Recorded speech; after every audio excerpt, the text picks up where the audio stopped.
마가복음 7장 말씀입니다. 24절로 37절까지 말씀 같이 읽습니다. 시작. 예수께서 일어나서 거기를 떠나 두로 지방으로 가서 한 집에 들어가 아무도 모르게 하시려 하나 숨길 수 없더라. 이에 더러운 귀신 들린 어린 딸을 둔 한 여자가 예수의 소문을 듣고 곧 와서 그 발 아래에 엎드리니 그 여자는 헬라인이요 수로보니게 족속이라. 자기 딸에게서 귀신 쫓아내 주시기를 간구하거늘 예수께서 이르시되 자녀로 먼저 배불리 먹게 할지니 자녀의 떡을 취하여 개들에게 던짐이 마땅치 아니하니라. 여자가 대답하여 이르되 주여 옳소이다마는 상 아래 개들도 아이들이 먹던 부스러기를 먹나이다. 예수께서 이르시되 이 말을 하였으니 돌아가라 귀신이 내 딸에게서 나갔느니라 하시매 여자가 집에 돌아가 본즉 아이가 침상에 누웠고 귀신이 나갔더라.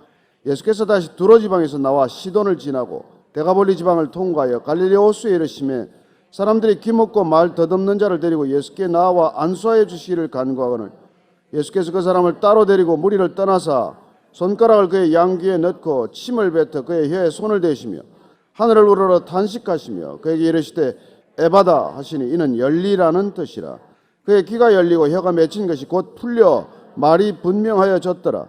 예수께서 그들에게 경고하사 아무에게도 이르지 말라 하시되 경고하실수록 그들이 더욱 널리 전파하니 사람들은 심히 놀라 이르되 그가 모든 것을 잘 하였도다. 못 듣는 사람도 듣게 하고 말 못하는 사람도 말하게 한다 하니라. 아멘. 오늘 예수님께서 우리에게 다시 한번 참 믿음이란 무엇인가를 보여주십니다. 믿음은 무엇이 믿음입니까? 여러분들이 믿는 믿음, 그 믿음은 어떤 믿음입니까? 그 믿음은 여러분을 어떻게 바꾸셨습니까? 믿음 때문에 여러분 인생이 달라진 게 있다면 어떻게 달라졌냐는 것이죠. 뭐 안 되던 일이 잘 풀렸습니까? 저는 오늘 예수님께서 참 믿음이란 한 이방 여인의 이런 모습에서 그 믿음의 본질을 발견하라고 우리를 초청하십니다. 믿음이란 뭐니? 어쩌면 오늘 이 이방 여인을 통해서 당신을 따르는 제자들의 무리 그리고 예수님을 늘 따르고자 하는 사람들이 어떤 믿음을 가져야 할지에 대해서 일러주시는 것이죠. 24절부터 27절까지를 한번 더 읽겠습니다. 시작. 예수께서 일어나서 거기를 떠나 두로 지방으로 와서 한 집에 들어가 아무도 모르게 하시려 하나 숨길 수 없더라. 이에 더러운 귀신 들린 어린 딸을 둔 한 여자가 예수의 소문을 듣고 곧 와서 그 발 아래에 엎드리니 그 여자는 헬라인이요 수로보니게 족속이라. 자기 딸에게서 귀신 쫓아내 주시기를 간구하거늘 예수께서 이르시되 자녀로 먼저 배불리 먹게 할지니 자녀의 떡을 취하여 개들에게 던짐이 마땅치 아니하니라. 예수께서 두로 지방으로 가셨습니다. 갈릴리에서 조금 더 올라간 것이죠. 이방인들의 지역입니다. 거기 왜 가셨는가 하니까 한 집에 들어가서 좀 아무도 모르게 숨어 지내려고 하는 모습을 보게 됩니다. 예수님께서 좀 사람들의 무리와 떨어져 지내기를 원하셨습니다. 몰려드는 사람들, 늘 예수님께 뭔가를 기대하고 바라고 쫓아오는 사람들이 그 곁을 떠나지 않았기 때문에 잠시 좀 거리를 두고 한적한 곳에서 쉬고자 하신 것이죠. 그래서 지금으로 치면 잠시 해외 나간 겁니다. 이방인들의 지역에 갔는데 거기 갔더니 숨어 계실 수가 없어요. 이미 그곳까지 예수님이 누구신지 또 예수님의 소문이 워낙 파다하게 퍼졌기 때문에 그분을 조용히 내버려 두지 않습니다. 그래서 한 여인이 불쑥 나타난 것이죠. 왜 나타났을까요? 어린 딸이 귀신 들렸기 때문입니다. 어쩌면 그 지역에서 많은 사람들에게 부탁했겠지만 이 아이의 문제가 무엇인지도 처음에 잘 몰랐을 것이고 또 귀신 들린 이상한 행동을 보고도 그걸 고쳐놓지 못했기 때문에 예수님이 오신다는 소문을 들었겠죠. 비밀리에 왔지만은 예수님 오신 게 이렇게 드러났습니다. 그래서 이 여인은 담대히 찾아오기로 결정을 했어요. 부르지도 않는데 찾아간다는 건 쉬운 일이 아닙니다. 그렇지 않습니까? 우리가 초청을 받아도 뭐 찾아가는 일이 그렇게 쉽지 않은데 조용히 있겠다고 조용히 오신 분을 찾아간다는 것은 대단히 조심스러운 행동이고 또 주저가 되는 행동이에요. 그럼에도 불구하고 이 수로보니게 여인은 예수님을 찾아옵니다. 어린 딸이 귀신 들린 것을 그대로 내버려 둘 수 없기 때문이죠. 여자에 대한 정보가 몇 가지 나옵니다. 헬라인이다 이렇게 되어 있습니다. 헬라 말을 쓴다는 뜻입니다. 수로보니게 족속이라고 되어 있습니다. 수로보니게란 말은 수리아와 베니게가 합성어가 된 것이죠. 시리아 지방의 그 페니키아 족속이라고 하는 뜻입니다. 말은 헬라 말을 쓰고 있고 어쨌건 유대인들이 보기에는 이들과 상종을 하지 않았던 이방인이다 이런 뜻입니다. 특별히 두로 지방과 갈릴리 지방은 인근 지역이기 때문에 원수처럼 지냈던 곳입니다. 상종을 안 하는 정도가 아니라 증오하고 극도로 그들을 이렇게 싫어했던 족속들이죠. 여러분 가까이 있으면 그런 일이 생깁니다. 한일 간의 감정 같은 걸까요? 뭐 가깝고도 먼 이웃이라 그러더니 요새 일본은 멀고도 먼 이웃이라고 해서 그러지 않습니까? 자꾸 이렇게 문제가 생기면은 가깝게 있기 때문에 너무 이렇게 갈등 구조가 이렇게 심화되는 것이죠. 뭐 우리가 멀리 있는 사람들하고 다툴 일이 뭐 있겠습니까? 가깝게 있기 때문에 자꾸 부딪히고 다투고 하는 것을 보게 됩니다. 갈릴리 지방과 두로 지방도 그런 관계였어요. 그래서 그 여인은 사실 유대인이 예수님을 찾아간다는 게 쉬운 결정이 아닙니다. 어떻게 나를 대할까에 대한 두려움이 있다면 가기가 조심스러운 것이죠. 그럼에도 불구하고 그 여자는 귀신 쫓아내 주시기를 간청했습니다. 예수님께 제발 예수님 오신 걸음에 제 딸아이의 귀신을 좀 쫓아내 주십시오.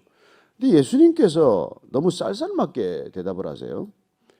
먼저 자녀들에게 배불리 먹게 해야지 자녀의 떡을 갖다가 개들에게 던짐이 마땅치 않다. 여러분 예수님께서 이렇게 퉁명스럽게 말하는 걸 처음 듣지 않습니까? 이게 뭐 바리새인들도 아니고 서기관들도 아니고 제사장도 아닌데 예수님께서 이렇게 까칠하게 얘기하지 않거든요. 그런데 어떻게 이 수로보니게 여인에게 이렇게 좀 듣기가 거북한 말씀을 할까요? 지금은 뭐 개들에게 던지는 건 너무 개를 사랑하니까 별로 여러분들 이상하게 들지 않을지 모르겠지만 이 개들에게 던진다는 게 이게 좋은 표현은 아니거든요. 이방인을 개로 부른 것 자체가 그 당시에는 모욕적인 표현이고 언사인데 그 아무리 이방인들이지만 예수님께서 이방인들을 그렇게 개로 비유해서 유대인들에게 먹여야 할 그 능력을 그들에게 베풀어야 할 능력을 내가 왜 이방인들에게 베풀겠냐 이런 얘기를 하시는 것이죠. 그랬더니 여자가 오늘 이렇게 대답합니다. 이 여자의 대답 가운데 우리의 모든 믿음의 표상이 들어있는 것이죠. 28절입니다. 시작. 여자가 대답하여 이르되 주여 올소이다마는 상 아래 개들도 아이들이 먹던 부스러기를 먹나이다. 주여 옳습니다. 주님. 호칭도 주님이에요. 그렇습니다. 주님이라고 부르는 관계는 내가 어떤 존재인지를 알 때만 가능합니다. 보통 여러분 사람을 대할 때 보면 압니다. 그 사람을 어떻게 생각하고 나를 어떻게 생각하는지는 한마디 호칭이라든지 한마디 표정이라든지 한마디 태도에 다 드러나 있지 않습니까? 태도는 때로는 우리의 말보다도 훨씬 많은 것들을 알려주고 있는 것이죠. 시선을 한번 내리까는 행동에도 치켜 뜨는 행동에도 말 한마디 하는 그 행동 모든 것이 다 담겨 있지 않습니까? 그래서 점점 나이 들고 세상에 이렇게 경륜이 쌓인 분들은 보면은 뭐 그렇게 긴 말이 필요 없습니다. 어떤 때는 뭐 호흡 소리만 들어도 알죠. 근데 이 여인은 와서 그 태도부터 그 호칭부터 다르다는 것을 알게 됩니다. 언제 봤다고 주님이냐? 그렇지 않아요? 주님. 맞습니다. 자녀의 떡을 취해서 개들에게 던지기 마땅치 않다고 하는 말씀은 맞습니다. 그러나 상 아래에 있는 개들도 아이들이 먹던 부스러기를 먹지 않습니까? 여러분 이거 생각하고 뭐 대답한 겁니까? 이런 말을 예상하고 왔겠습니까? 아니요. 이 얘기는 지금 즉각적인 대답이라는 것을 여러분들 주목해야 합니다. 뭐 고개를 푹 숙이고 있다가 이렇게 뭐 한참 생각하고 묵상한 끝에 나온 답이 아니라는 것입니다. 이 예수님께서 말씀하시자마자 즉각 이 여인의 반응은 맞습니다. 나는 개 맞습니다. 그렇지만은 이 개라고 할지라도 제가 개라고 할지라도 그 상 밑에 떨어진 부스러기는 먹을 수 있지 않습니까? 여러분 이런 대답을 했다는 것입니다. 예수님께서 이 순간 말이죠. 저는 정말 얼굴에 잠시 사람들이 알 수 없는 미소가 지나갔다고 봐요. 어쭈 이봐라? 뭐 그럴 수도 있고, 아니 이게 이 여인이? 그러고는 잠시 이 여인의 표정을 보는 순간 제자들을 흘낏 쳐다봤을 거예요. 그리고 사실 제자들에게 이 말씀을 들려주시고 싶었던 것이죠. 29절입니다. 시작. 예수께서 이르시되 이 말을 하였으니 돌아가라. 귀신이 내 딸에게서 나갔느니라. 이 말을 하였으니, 여인이 이런 말을 한 걸 너희들 들었니? 사실 이걸 우리 모두에게 좀 들려주시고 싶은 것이죠. 이 여인이 이런 말을 하는 것을 너희들이 다 들었니? 어떻게 말했습니까? 개들이 뛰면 어떻습니까? 내가 개면 어떻습니까? 내가 개면 어때요? 그 부스러기만 먹을 수 있다면, 내가 개면 어떻습니까? 내 아이가 낳을 수만 있다면. 여러분, 이 내가 개면 어떻습니까? 이게 여러분 사랑이에요. 이게 믿음입니다. 예수님은 지금 이 믿음과 이 사랑을 보고 계신 것이죠. 여러분, 사랑이 뭡니까? 나보다도 누군가 더 중요하게 여기는 마음 아니겠어요? 이 여인에게는 지금 딸을 사랑합니다. 왜요? 나보다도 내 딸이 중요하기 때문에. 지금 내 생명보다 내 딸의 생명이 더 중요하기 때문에. 여러분, 사랑한다고 함부로 말하지 않지 않습니까, 우리가? 그런 마음이 들 때 우리는 진실로 사랑한다고 고백하지 않습니까? 우리가 청혼할 때 적어도 뭐 사랑한다고 고백하려면 내가 당신을 위해서 죽을 만큼 내 목숨을 버리더라도 당신을 사랑한다, 뭐 이런 뜻으로 어쨌든 그런 마음을 품고 청혼하는 거 아니에요? 뭐 잠시 정신이 헷갈려서 그런 소리를 하지만은, 제정신 들면 또 다 뭐 또 멀쩡하게 살아가지만은, 어쨌든 사랑한다는 것은 그런 마음이란 말이에요. 그러면 믿음이란 무엇입니까? 믿음 또한, 저는 바른 믿음이란 사랑에서 비롯되는 것이라고 믿습니다. 이 믿음 또한 나를 드러내는 믿음이 아니라 내가 아무것도 아니라는 것을 깨달은 믿음이에요. 내가 아무것도 아니라는 것. 그래서 진짜 믿음이란 자존심을 이기는 믿음이라는 것이죠. 자존심부터 뭉개지는 게 믿음입니다. 내 자존심을 세우는 믿음이 아니고, 내 자존심을 더욱더 굳건하게 해주는, 내 자존심을 반석 위에 올려놓는 게 믿음이 아니라 내 믿음이 반석에 깔려서 산산조각이 나는 게 믿음이라는 것입니다. 그래서 이 시대 교회에 있는 수많은 성도들이 있고 그리스도인들이 있지만 그들의 믿음은 어떤 믿음일까요? 점점 내가 더 중요해지는 믿음이죠. 그래서 시간 지나면 교회마다 시끄럽죠. 세월이 지나면 바리새인처럼 변하고 말죠. 은혜로 받은 구원, 점점 내 공로가 많아지는 것이죠. 은혜로 구원받긴 했지만 구원받은 이후에 내가 꽤 할 만큼 하지 않았습니까? 내가 이 교회를 위해서 할 만큼 헌신하지 않았습니까? 저도 6년간 아침마다 설교하지 않았습니까? 주일마다 몇 차례씩 설교하지 않았습니까? 이런 생각들이 스치고 지나가는 거란 말이에요. 그럼 믿음이 점점 강해진 겁니까? 아니요, 믿음은 점점 줄어들고 교만만 점점 늘어나는 것이죠. 절대로 믿음은 밥그릇수가 아니라는 것입니다. 이 여인이 뭐 예수님 만난 지 오래됐습니까? 따라다니기로 했어요. 뭐 예수님을 언제 그전에도 보았습니까? 처음 보는 남자 앞에, 처음 보는 히브리인 앞에, 처음 보는 예수님 앞에서 그 여인은, 아, 내가 개면 어떻습니까? 아이만 낳을 수 있다면 그렇게 딸을 사랑했고 그렇게 예수님을 믿었다는 것입니다. 저는 이런 믿음이 이 시대도 동일하게 필요합니다. 정말 예수님을 그렇게 믿는다고 한다면 예수님 때문에 좀 수치를 겪으면 어떻습니까? 예수님 때문에 교회가 좀 수치를 겪으면 어떻습니까? 예수님보다 내 교회가 소중하니까 싸우지, 예수님보다 교회가 더 소중하지 않다면 교회가 개취급을 당하면 어떻습니까? 교회가 하나 망가져서 개취급을 당하면 뭐가 문제입니까? 예수님만 드러날 수만 있다면. 근데 어쩌면 목사들에게는 자기 교회가 예수님보다 더 중요할 수도 있고, 성도들에게는 내가 다니는 교회가 예수님보다 더 중요할 수도 있는 것이죠. 그래서 우리는 그 믿음 아닌 믿음에 너무나 착각을 하고 사는 것이죠.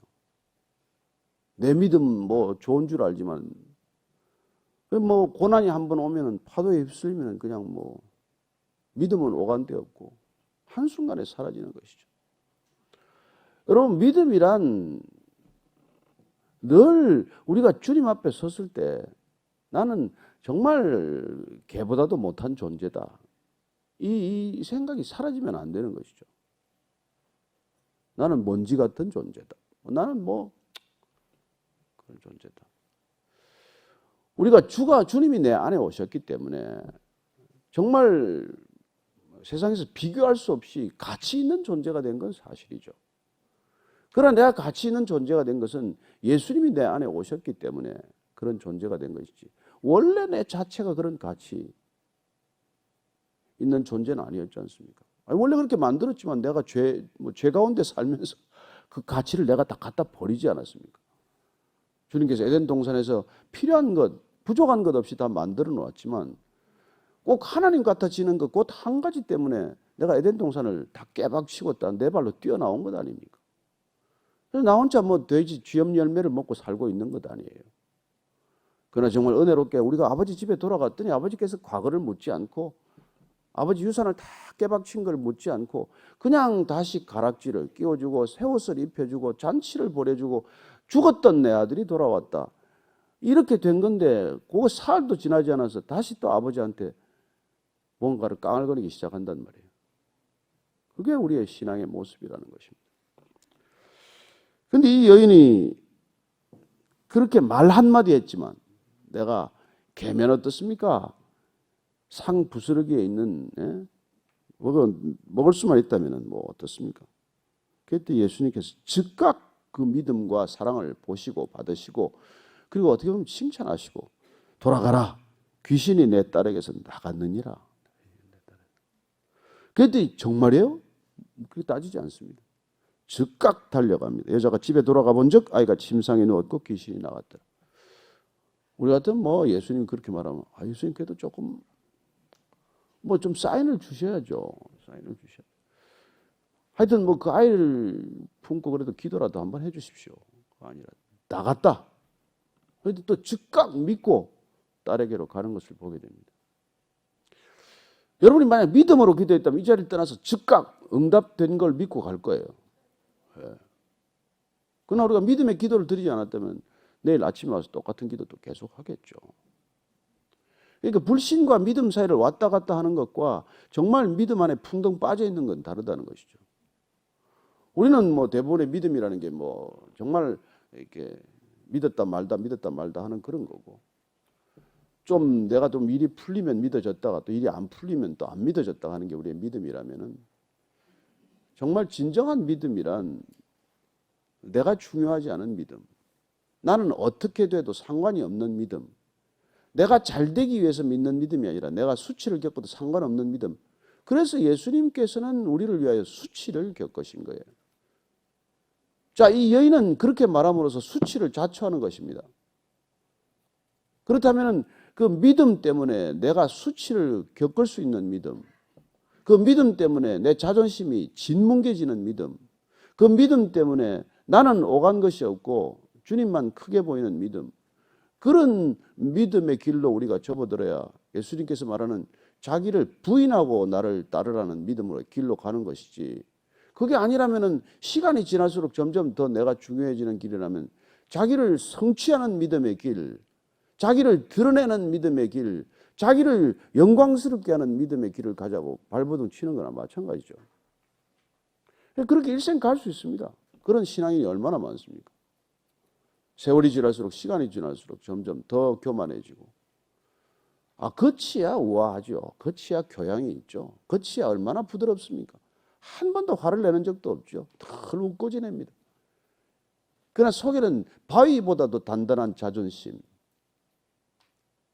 그 내 자존심 때문에 뭐 교회가 어떻게 되든 상관없는 자존심, 그런 자존심들이 오늘날 이 시대 교회를 병들게 하고 이 시대 주님을 정말 어이없게 만드는 일들 아니겠어요? 무슨 교회가 뭐 이름이 그가 뭐 그렇게 중요합니까? 그리고 내 이름 석자가 뭐가 그렇게 중요해요? 어떤 사람들은 내 믿음이 중요해서 교회에 상처를 입힙니다. 내 신앙이 중요해서 예수님은 오간 데가 없어요. 그럼 그 신앙은 뭘 위한 신앙이냐는 것입니다. 내 신앙을 지키기 위해서 어떤 때는 하지 말아야 할 일을 합니다. 그건 바른 믿음의 길은 아니죠. 그래서 예수님께서 마태복음을 한번 찾아보실까요?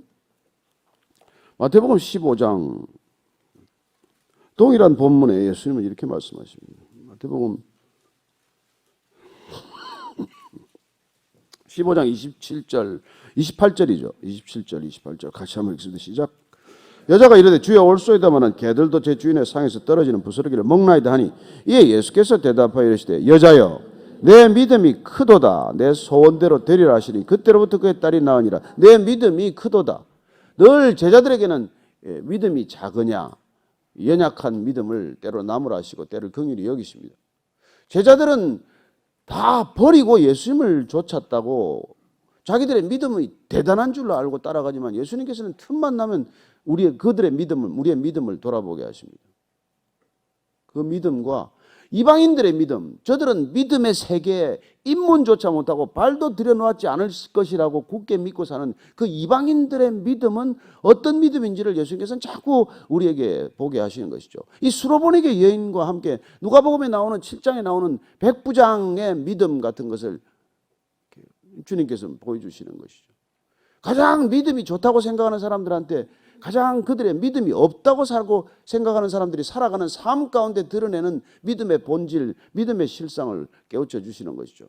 그래서 로마 백부장도 마찬가지로 자기 집에 종의 주인이 데리고 있는 종이 병들었는데 그 종의 치유를 위해서 말이에요. 이 종이 죽게 생겼습니다. 제발 예수님 오셔서 좀 기도 좀 안수기도 해주세요. 유대인들이 그들에게 가서 전합니다. 이 로마 백부장 기도는 부탁은 들어줘야 됩니다. 이 사람은 우리 민족을 사랑하고 우리를 위하여 회당을 지어준 사람입니다. 여러분 로마 백부장이 뭐가 뭐 아쉬운 게 있어서 회당을 지어주고 뭐 그들에게 뭐하러 그렇게 그 민족을 사랑하겠어요. 지배하러 오고 통치하러 왔는데. 그러니 이들도 감동을 해서 이 사람에게 가줘야 됩니다. 예수님이 갔어요. 집에 못 들어오게 와서 나와서 내 집에 들어오는 걸 감당 못하겠습니다. 예수님께서 말씀만 하십시오.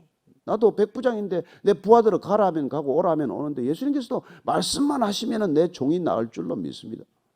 예수님께서 제자들을 돌아보시고 뒤에 따라오는 장로들을 돌아보시고 얘들아 내가 이스라엘 땅에서 아직도 이만한 믿음을 본 적이 없다. 우리가 제자면 얼마나 억울하겠어요. 다 집을 버리고 나와서 지금 예수님 따라다니는 지금 3년이 다 돼가는데 이 로마 백부장을 하나 놓고 이만한 믿음을 너희들 가운데서 본 적이 없다 그러면 얼마나 자존심이 또 상하겠어요. 그러나 예수님께서는 그의 믿음과 이 수로보니게 여인의 믿음 이런 믿음을 보고 믿음이 크다 이렇게 큰 믿음 이런 표현을 하신단 말이에요. 그 교회 안 다니는 사람들 아니냔 말이에요. 백부장이나 이 사람들 수로보니게 여인은 교회 출석하는 사람이 아니란 말이에요. 어쩌면 세상에는 그런 사람들의 진정한 믿음을 예수님께서 여전히 보고 계실 거라고 저는 믿습니다. 가난한 교인이라고 여러분 함부로 우리가 말해서는 안 됩니다. 그들은 정말 교회가 되기 위해서 이 땅을, 이 교회를 떠났는지 어떻게 합니까? 교회 아닌 교회, 제도권 교회에 있는 것 자체가 이게 교회가 아니라는 걸 너무나 뼈저리게 알기 때문에 그들은 가난한 성도라는 이름을 들을 망정 참 믿음을 지키기 위해서 진정한 사랑을 실천하기 위해서 여기 와서 예배드리거나 이런 종교적 행위를 거절하는지 누가 아냔 말이에요. 그럼 예수님께서는 그들의 믿음을 보았느냐? 저들이 주일 예배 출석 안 하지만은 독거 노인을 찾아가가지고 그 노인의 등을 밀어준다면 그 참 믿음을 보았느냐? 너희들은 주일마다 예배드린다고 여기 앉아있지만 네 자존심 세우는 것 말고 네가 한 게 뭐 있니? 그런 얘기를 들을 수 있다는 것이죠. 어쩌면 뭐 저도 동일하죠. 너 뭐 매일 아침마다 설교하고 매일 주일마다 설교하지만 그러나 너는 네 이웃의 형편과 어려움을 돌아본 적이 얼마나 되니? 이런 얘기를 들을 수 있지 않겠어요? 그래서 우리가 진정한 교회가 된다는 것, 참 믿음을 가지고 산다는 것, 진정한 사랑을 실천한다는 것, 그게 그렇게 쉬운 일이란 말이에요. 자, 또 한 사람을 고치는 것을 보게 됩니다. 귀 먹고 말 더듬는 사람이죠. 31절에서 한 번 더 읽겠습니다. 시작. 예수께서 다시 두로 지방에서 나와 시돈을 지나고 데가볼리 지방을 통과하여 갈릴리 호수에 이르시며 사람들이 귀먹고 말 듣는 자를 데리고 예수께 나와 안수하여 주시기를 간구하거늘 예수께서 그 사람을 따로 데리고 무리를 떠나사 손가락을 그의 양귀에 넣고 침을 뱉어 그의 혀에 손을 대시며 하늘을 우러러 탄식하시며 그에게 이르시되 에바다 하시니 이는 열리라는 뜻이라. 오늘 좀 예수님께서 조금 약간 보기가 뭐 좀 상그러운 좀 왜 그렇게까지 고치세요? 그냥 에바다 한마디만 하면 열릴 텐데 왜 침을 뱉고 막 귀에다가 손가락을 넣고 혀에다 손을 대고 왜 그러세요, 주님? 좀 뭐 폼나게 고치면 안 됩니까? 이런 생각이 드시죠? 한번 예수님한테 여쭤보세요. 각자 한번 여쭤보시고. 그러나 저는 이 귀먹고 말 더듬는 사람, 이 사람이야말로 정말 우리의 모습이에요. 본다고 하나 본 적도 없고 듣는다고 하나 듣지도 못하는 우리의 예수님께서 늘 만져주시기를 원하십니다. 정말 터치를 원하세요. 정말 그분은 우리를 허깅하기 원하십니다. 그분은 접촉을 원하세요. 인격적인 접촉. 정말 귀먹고 이게 뭐 말 더듬어서 한 번도 인간과의 진실한 접촉을 경험해 본 적이 없을 것 아니에요. 예수님께서 정말 그 사람에게 손을 대시고 에바다 하시니 열리라는 뜻이라. 에바다. 예수님께서 우리한테 전부 에바다 하시기 위해서 오신 거예요. 제발 좀 열려라. 눈 좀 열려라. 귀 좀 열려라. 영적인 분별력이 좀 열려라. 영안이 좀 열려라. 그분은 늘 우리에게 이 에바다라고 하고 계신 것이죠. 우리의 모습 아닐까요? 귀가 열리고 혀가 맺힌 것이 곧 풀려 말이 분명해졌더라. 예수께서 그들에게 경고하사 아무에게도 이르지 말라 하시되 경고하실수록 그들이 더욱 널리 전파하니 사람들이 심히 놀라 이르되 그가 모든 것을 잘 하였도다. 못 듣는 사람도 듣게 하고 말 못하는 사람도 말하게 한다 하니라. 예수님께서 얘들이 내가 아무에게도 이르지 말라 그러면 가서 뭐 널리 퍼뜨릴 거야. 이런 계산을 하고 이런 말씀을 하셨다고 생각하세요? 우리는 그런 계산을 하죠. 그래서 말을 제일 많이 퍼뜨리는 사람한테 가서 귓속말로 이건 절대 니만 알고 있어. 얘기하면 안 돼. 그러면 빨리 퍼져나갈 건 우리는 알고 계산하고 이런 말을 하지만 예수님께서는 그런 계산을 하지 않습니다. 예수님께서는 정말 감추고 싶어 하시는 것이죠. 때가 아니면은 드러나는 것을 원치 않습니다. 왜 비유로 말씀하십니까? 왜 그분께서는 그렇게 말씀하시겠어요? 듣는 자만 듣고 귀 있는 자는 듣고 그렇게 말씀하지 않습니까? 저는 우리에게 이제는 듣고 말하지 말라고 하는 때가 아닙니다. 주님께서 우리가 입을 열어 주님께서 우리에게 에바다 하셔서 내가 귀가 열렸습니다. 내 인생이 열렸습니다. 이걸 우리가 증언해야 합니다. 우리가 군대 귀신 들렸다가 군대 귀신이 떠났는데 예수님께서 내가 비록 나를 따라오지 않을지라도 가서 내 가족에게 주님께서 행하신 일을 빨리 얘기하라고 하시지 않았습니까? 우리가 여러분들이 전도 하나 올해도 또 안 한다면 딱 한 가지예요. 뭐 받은 게 있어야 전도를 하지. 그러나 받은 게 있다면 우리는 입을 열어 말하지 않을 수 없습니다. 저는 여러분들이 먼저 받게 되기를 바랍니다. 주님께서 정말 우리에게 베풀어 주신 게 있다고 믿습니다. 그 베풀어 준 게 가장 큰 게 뭔지 아십니까? 참 믿음으로 우리를 새롭게 하신 것입니다. 내가 드러나는 믿음이 아니라 내가 진뭉개지는 믿음. 내가 사람들한테 대접받는 믿음이 아니라 사람들에게 무시당해도 괜찮은 믿음. 그 믿음을 주신 줄로 믿으시기 바랍니다. 그게 세상을 이기는 믿음이에요. 점점 잘 돼가는 믿음은 여러분 가면 더 잘 되기를 바라는 거고 조금만 잘못돼도 파르르 떠는 믿음이고 못 견디는 믿음이고 자존심 때문에 그냥 늘 씨름하는 믿음이고 죽는 날까지 그러다가 갈 거예요. 내 자존심하고 싸우다가 살다 끝날 거예요. 그런 믿음이 아니고 정말 주님이 원하시는 믿음이라면 저는 여러분들이 진리 안에서 진정으로 자유하는 믿음이 될 줄로 믿습니다. 오늘 에바다 우리 모두가 열리게 되기를 바랍니다. 저는 이 교회가 다 열리게 되기를 바랍니다. 뭐 열린 예배만 드리면 뭐합니까? 우리가 열려야죠.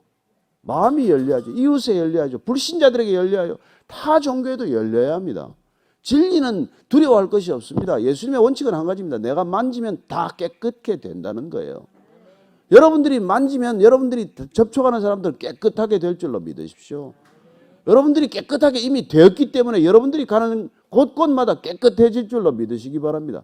그게 빛이요, 그게 소금 아닙니까?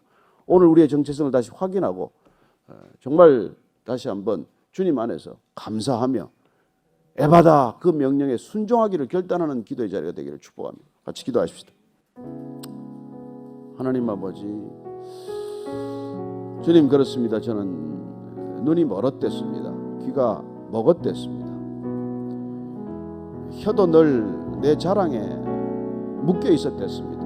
그러나 하나님 에바다 주님께서 우리에게 열려라고 하였더니 제가 눈이 떠서 비록 아직도 잘 보지 못하지만 그래도 이웃의 필요에 눈을 뜨고 사람들의 필요에 눈을 뜨고 그래야 그들의 필요를 채우기 위해서 내 자존심을 내려놓고 내가 어떻게 되든 별 상관없이 주님을 향해 걸어가기로 결단하였사오니 주님 우리 인생 가운데 주신 이 놀라운 믿음의 능력이 사람을 살리는 능력, 사람을 세우는 능력, 사람을 회복시키는 능력이기에 앞서서 내가 낮아지는 능력, 자기를 부인하는 능력, 내 자존심이 깨어져도 아무 상관이 없는 능력 되게 하여 주옵소서. 하나님 아버지, 베이직교회가 깨어지는 한이 있더라도 주님이 드러나게 하시고 우리 모두가 흩어지더라도 주님의 영광이 도처에서 빛나는 그런 아름다운 영광이 되게 하여 주옵소서. 너희는 빛이라 하셨사오니 어디를 가나 우리 안에 계신 주님이 빛으로 드러나게 하시고 너희는 소금이라 하셨사오니 주님 우리가 가서 썩어지는 곳마다 우리가 부서지는 곳마다 주님의 그 놀라운 능력이 새로운 회복을 불러오는 믿음 되게 하여 주옵소서. 사랑하는 주님, 주님을 너무 사랑하기 때문에 내가 개가 돼도 상관이 없습니다. 주님을 향해 부르짖을 수만 있다면, 주님께서 정말 긍휼히 여김을 베풀어 주실 수만 있다면, 주님 우리의 자존심은 한낱 누더기와 같은 것이요 우리의 의는 한낱 쓰레기와 같은 것임을 고백하오니 주님 날마다 죽게 하시고 날마다 거듭나게 하여 주옵소서. 이제는 십자가에서 우리에게 중생을 허락하신 우리 구주 예수 그리스도의 은혜와 아버지의 사랑과 성령의 이끄심이 오늘 계면 어떻습니까? 주님의 상에서 부스러기라도 먹게 하옵소서. 기도하는 수로보니게 여인의 그 믿음, 백부장의 그 믿음, 그 진정한 믿음 갖기를 원하는 이 자리에 고개 숙인 모든 믿음의 형제들 자매들 위해 지금부터 영원까지 함께 하시기를 간절히 축원하옵나이다. 아멘.